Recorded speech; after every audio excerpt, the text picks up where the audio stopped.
Yo, what is going on? Come on, crew. Welcome back to the show. Everybody's doing good. Monday Night Football is in the books. Dallas Cowboys absolutely took it to those Las Vegas Raiders. It was a no contest right from jump anyway.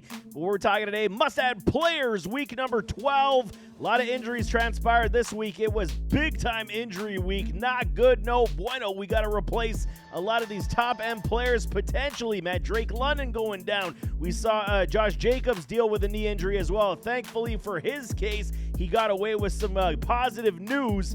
But, I mean, we got a lot of players we got to discuss to replace all of this talent that we're 3 weeks away from the fantasy playoffs, and we're losing top-end elite stars? Definitely not good for business. But bye-week troubles this week. Denver Broncos, LA Chargers, Miami Dolphins, and the Washington Commanders, the Commies, all on the bye week this week. So there are players that we are going to be without on top of these injuries this week. So it is tough. Let's talk these running backs. Kick this thing off right away. Emmanuel Wilson is my number one priority back, even though Coach LaFleur did say that there is a strong potential that Josh Jacobs could suit up in this contest this week as well. I will not be shocked whatsoever if they do give him a week off. This is a huge divisional contest for the Green Bay Packers. I believe it's against those Minnesota Vikings. So they would love to have Jacobs there, especially with how, up and down Jordan Love has been all season long, but leaning upon that defense, giving a lot of pressure to a J.J. McCarthy. They could absolutely utilize Wilson and Brooks in this backfield and be without Josh Jacobs and still pull away with the victory. So right now for me, 12% owned, almost 50 points, 42.4 for Emmanuel Wilson. He is my top back this week, due in part to a Jacobs injury. Kenny Gainwell with Jaylen Warren going down with an injury as well, ankle injury. Have not heard yet the severity of that, if it is a high ankle or low ankle sprain. Not sure if it is. If it is low ankle, he may be able to suit up this week as well. If it's high ankle, he's definitely going to be gone 2 to 4 weeks. So Kenny Gainwell did score 2 tutties this week in relief when Warren did go down with that injury, so he will again be a top-level priority. We saw some sprinkle of a rookie, Caleb Johnson, as well, so that's positive for Caleb Johnson, but it would be Kenny Gainwell. No Aaron Rodgers as well because he got hurt with a wrist. They're saying there's potential he does play. There could be a slight fracture in his wrist, so lots of injuries went down this week, like I'm saying, but Kenny Gainwell at 52% could still be in half of y'all's leagues, so if he is there, definitely put in a priority for him as well. Sean Tucker. Okay, you know what it was? I'm going to admit, biggest miss of, my lifetime almost. This was such a no-brainer, man. Going back to Buffalo, he played college at Syracuse. This was like a homecoming for him. Why the hell didn't I see that? Big miss for me. But with Sean Tucker, a lot of people are going to say, well, he's got to be the guy, right? Number one priority. I don't really see it, man, because if Bucky Irving is coming back, the Buffalo Bills defense is very soft versus the run game at this point. This was the perfect storm for Sean Tucker, man. I don't foresee him getting exactly the same carries he got this past week if Bucky does sit again, but he is a priority running back, and there is upside if Bucky does sit once again. But Rachaad White will still get his touches, and then, maybe they'll pull it back. But Sean Tucker is a great running back. Y'all don't know his story, man. He went undrafted as a rookie free agent, only due in part because they found a heart condition during that combine. This man ran 1,800 yards at Syracuse. This guy could be a volume back in the NFL. So definitely worth picking up and stashing, but if Bucky does come back, it's definitely going to cloud his top-end upside. Tyler Algier continues to carry the football in this Atlanta Falcons offense now with no Michael Penix Jr. He's done for the year with a knee injury as well, so they are going to have to lean on the ground game a lot with Kirk Cousins under center. Algier and a Bijan will have to run the ball a lot, so for my money, Tyler Algier might be one of the safer long-term options here on the waiver wire for the running back spot over a lot of these other guys. Where Emmanuel Wilson, we might only get 1 or 2 weeks, if that. Where Kenny Gainwell, likewise with that as well. Where Algier has been, very consistent overall with a good floor, anywhere from 6 to 9 points, giving you the top end of 15 to 17. So there will be touches still now with no Michael Penix as well. Try to keep Kirk Cousins off the turf. Algier's definitely one, man. 53%. Go pick this man up and at least put him on your bench. Gives you at least another option for your running back or flex appeal. Devin Motor Singletary, he scores a couple tutties now with a new head coach under the helm after the Brian Dable firing.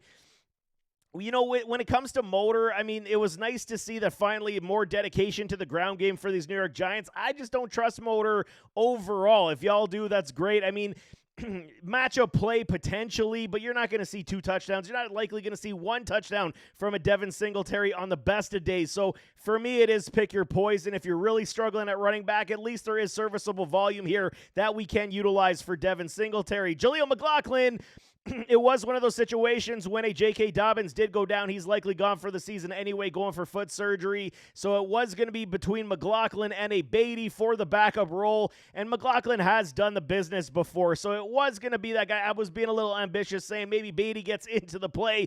But it is Jaleel McLaughlin. He's got PPR upside. He will be the spell back for an R.J. Harvey. And it is a good, decent pickup in an offense that does utilize the running backs pretty largely when it comes to the PPR game and carries from the backfield. So for my money, I do like a McLaughlin. He would be a good flex appeal play basically every week moving forward as well. Bam Knight until a Trey Benson does return. We saw Demercado go down with that injury severity again. With him, I'm not certain just yet. No news coming before this show, but Bam Knight would take the carries until a Trey Benson does return. So Bam Knight, 26% is definitely still going to be here in an offense that is, at least attempting to move the football, and points can be had. Bashal Tutin had himself a good contest this past week. Etienne and Tutin ran very well. Finally, we saw this offense in Jacksonville under Sunshine. Trevor Lawrence looked like the LA Chargers, man. They knew their bye week was coming, and they just didn't even bother showing up versus those Jags. So Tutin definitely will have matchup upside as well. Not necessarily standalone value at this point, where Chris Rodriguez for these commies are on the bye week. He's on the bottom trend right now for me as well. So likewise with the Robinson, B-Rob, the biggest handcuff you're going to get right now for CMC is B-Rob. So if you have CMC and you got room on your bench, definitely pick him up just in case, because you don't want to be without CMC in the playoffs. He would still be a volume pig if CMC does go down. Quarterbacks, Jacoby Brissett breaks the NFL record for most completions. I believe it was 47. Pretty stellar for Jacoby Brissett. Good for him, man. 22% ownership right now. 108 points. Taking on those Jacksonville Jaguars, whose defense is very sound when Lloyd is in the game with the linebacker spot. So, I mean, this defense does show that they are improving every single week. They have had lapses from time to time so far this season, but they are a unit that is improving regularly, and I still like the matchup for Jacoby Brissett. He's going to sling that football. They're losing contests. They're going to have to throw the ball a lot. So, Jacoby this week versus the Jags, I don't dislike the stream option, and it is getting a little skimpy for these quarterbacks if you don't have one already. Bryce Young finally coming off one of his best games as an NFL pro. 16%, 137 points, taking on the 49ers defense. That can be got, man. I'm telling y'all, with all the injuries that they have on the back end as well, at least Bryce Young finally is throwing the ball to Tet McMillan like we all wanted to see all season long, man. Tet is a damn baller. You got to feed this man the football all game long. Bryce Young finally is understanding that, but it does also help when you got a good run game, can set up the play-action pass with Rico.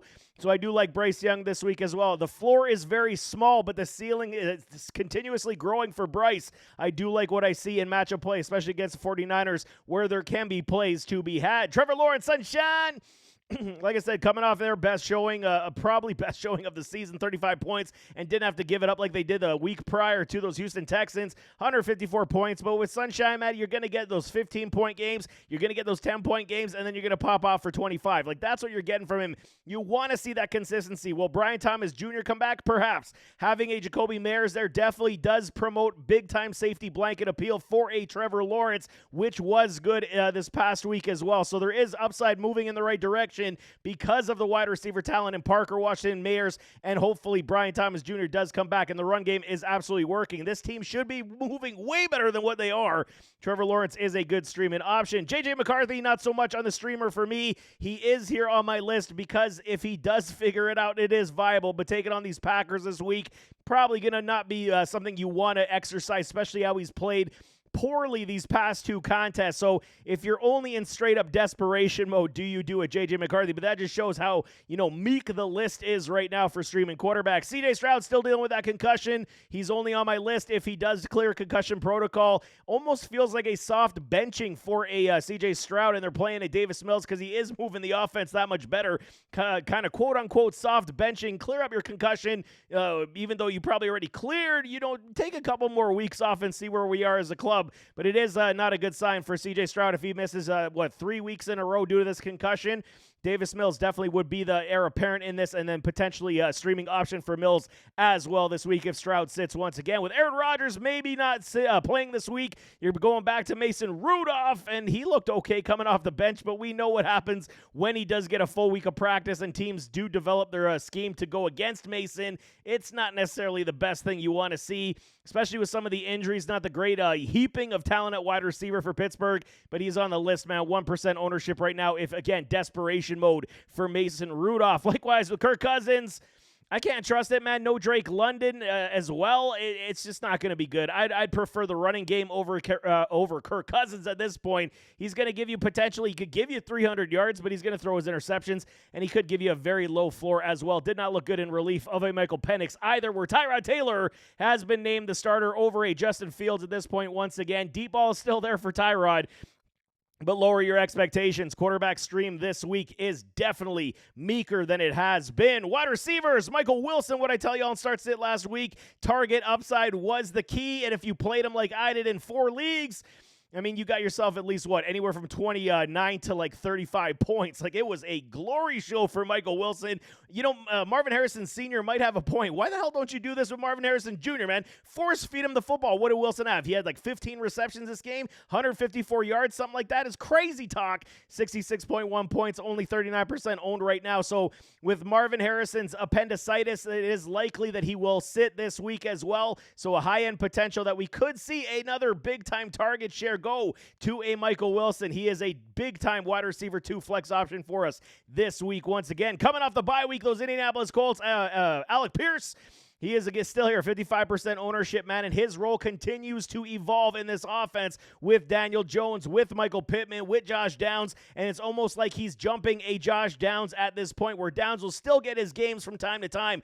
but Pierce looks to be like he is the, quote-unquote secondary wide receiver to a Michael Pittman, and the deep shot will always be there. 78.5 points, 55% owned. If he is there, he is definitely a pick-up and plug-and-play once again this week. Chris Godwin potentially coming back this week like a Bucky Irving, 55% on the waiver wire for Godwin as well. Yes, it's been frustrating for all of us who have held Godwin basically the entire season injured on our bench, but if he is on your waiver wire and they do clear him to play, there is good upside, especially with Emeka playing the way he is. Emeka could use some relief, so there would be targets going to Godwin's side as well. If Godwin is finally healthy, he will put up numbers, man, especially with Baker Mayfield and how he does throw the football. I do like the pickup of a Chris Godwin. Hurt or not, he should be coming back at least for the fantasy football playoffs and be a good time, wide receiver 2, 3 for us down the stretch, Christian Watson, Green Bay Packers, he looked good. What a catch he made in that end zone on the corner. What a throw by Jordan Love. Feeling love for Love, so he looked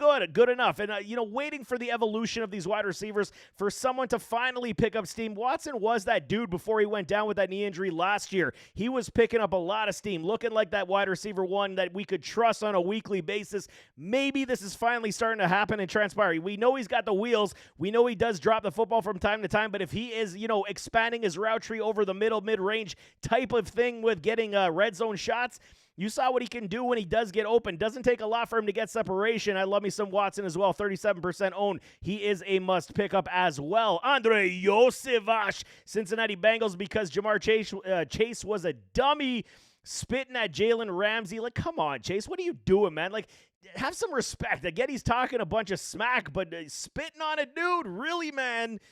So Yoshivashi, Chase is going to appeal his suspension for the 1 game, but it's likely going to be upheld by the league, doing part to what Carter did at the week 1. He got suspended for a game, so I don't foresee Chase winning that appeal, so that means Andre Yosevash would be a pick-up and play this week with a T. Higgins. It would be a very nice upside bump for him.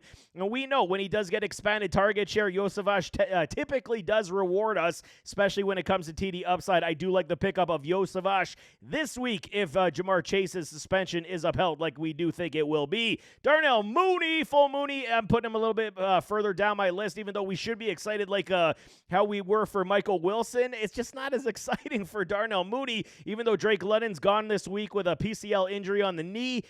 It's just he can't handle the number 1 wide receiver or defensive backs that come his way. We've seen it more often than not. We go back to his Chicago days. It just did not turn out. Mooney is a great, talented, number 2 wide receiver in this league. it just, the drops this season, the injuries he's had, it's just been a very poor season so far. If you're desperate for a wideout, he should get a lot of targets with a Kyle Pitts as well. But it is Kirk Cousins. It's not a great passing game overall, and he's going to get DB1 coverage. Don't like it, man. It's going to be very tough for him, but he is definitely an option for target appeal. Cedric Tillman for these Cleveland Brownies. If Shedeur Sanders does get the week of play, I do like the play, or a week of practice, I should say. I do like the play of a Cedric Tillman quite a bit, man. At least with Sanders, everyone's going to cuss him down. The guy get no first team reps, and he just gets thrown into the fire. And, okay, he made a couple decent passes. I do like Shedeur Sanders quite a bit. I think that he can move this offense better than a Dylan Gabriel. And if he just gets some time with the one team and, learn on the fly a little bit, I do think that shots will be taken. Tillman would have better upside for me with somebody like Sanders than Dylan Gabriel. A.D. Mitchell still graces my list. Now with Tyrod, yes, Mitchell is fighting it, man. He's fighting every ounce of his game. His route tree, his hands, locating the football, fumbles. He just got to get past that one thing. He's just on my watch list right now for a Mitchell, but I do like the potential that he can have in this New York Jets offense. A.D. Mitchell, Garrett Wilson, and a John Mechie, that's a trio that you could actually work with if you had a very talented quarterback. So for me, A.D., I'm still putting him on the watch list. I'm not picking him up this week, but it is here just in case he does pop off, because Garrett Wilson still is not going to be playing for another 3 weeks. Whereas Xavier Legette, man, he finally gets away into the end zone. I said it felt like a Legette touchdown on start sit, but for me, it's so inconsistent up and down that it's so hard to trust. So watch list player for me. If he does a couple games back-to-back, then we can start to talk about him. But I think it is starting to move in the right direction for Tet over somebody like Legette, so I'm not really trusting it. Where Shavers for the Buffalo Bills, Terrell Shavers, maybe the Bills found something in this kid, man. He's got 4.3 wheels. He showed it on Sunday versus the Bucs. He caught himself some nice, passes, 90-plus yards deep down the field, touchdown score. Maybe the Bills found something here, okay? Keon Coleman definitely fell out of favor with the coaching staff. Shaver's been on the club for, 3 years, practice squad, trying to climb up. He's a name y'all got to watch. Is he a pick-up play this week? Hell no, but at least he's a player now on the radar that we can watch. He's very tall, he's got good hands, and he's got killer speed. It's a recipe for success in the NFL. Let's just see if he can actually make it do and pay every single week with Josh Allen definitely on the list. And Jaden Reed, still no 21-day window, but he still remains on my list as a watch player because if he does return to the field, there will be upside for him as well. Finish it out with tight ends, A.J. Barner.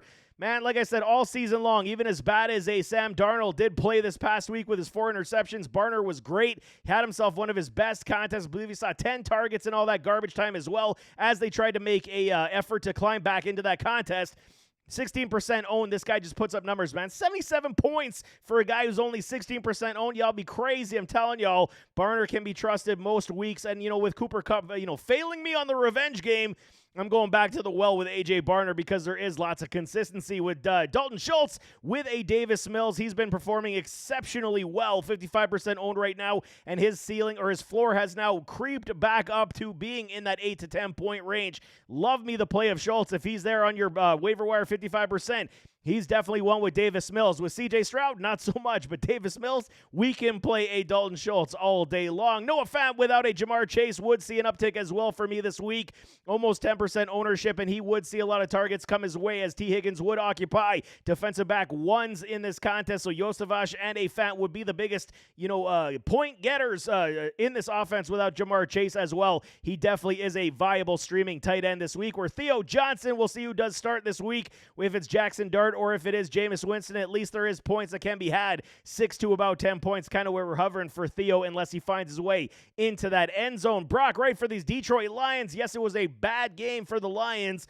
One of those one-off contests for a team that, is really trying to find its groove on the offensive side. No Sam Laporta for 4 weeks, so there will be upside for a Brock Wright, but I don't think they're going to utilize him like they do Laporta. It's going to be, the run game. It's going to be J-Mo Moore and then Amon-Ra. That's what you're going to see from this offense, but eventually they're going to, sprinkle him in. Brock Wright definitely does have TD upside when he is on the field anyway, so there is potential there as well. Mason Taylor with Tyrod Taylor. I do like the pickup and play most weeks in matchup because you will see a lot of checkdowns. Tyrod's no stranger to that. He's a savvy veteran, and he knows where to take the safe options when they are there, and Mason Taylor would provide that on the weekly with him as well, so there would be higher PPR upside with a Mason Taylor moving forward with Tyrod behind center. Dawson Knox failed us this past week, but I mean, at least Josh Allen was spreading the ball around to a lot of other players, running backs included, but Dawson Knox without a Dalton Kincaid, he still is viable to be potentially more utilized in this offense. He saw a couple targets, didn't necessarily go his way, but Knox versus a weaker team, he will have his touches, he will have his red zone appeal as well. And Luke Musgrave, he's at the bottom of my list right now until further notice. We cannot trust it because I can admit when I was wrong. I literally thought that they were going to plug and play Musgrave into that Tucker Kraft role. They are not doing it, and you can see how it does affect this offense as a whole, but he is still on my watch list. If he does pop off, then we can start to have other discussions in the coming weeks. But there you have it. That is week number 12. Waiver wire must add players. Like I said, man, so many injuries. It's going to be very tough down the stretch these past 3 weeks. Your season is never over. Never give up, I'm telling y'all. And if you are already out of your fantasy leagues, stick around for the offseason. I got you covered for so much content when it comes to rookies, dynasty, everything. So stick around if you are done. But I mean, we are not done until the end, I'm telling y'all. But nevertheless, as always, don't forget that like button, hit that subscribe button, jump in those comments, give me your thoughts, and we'll see you next time. I am out.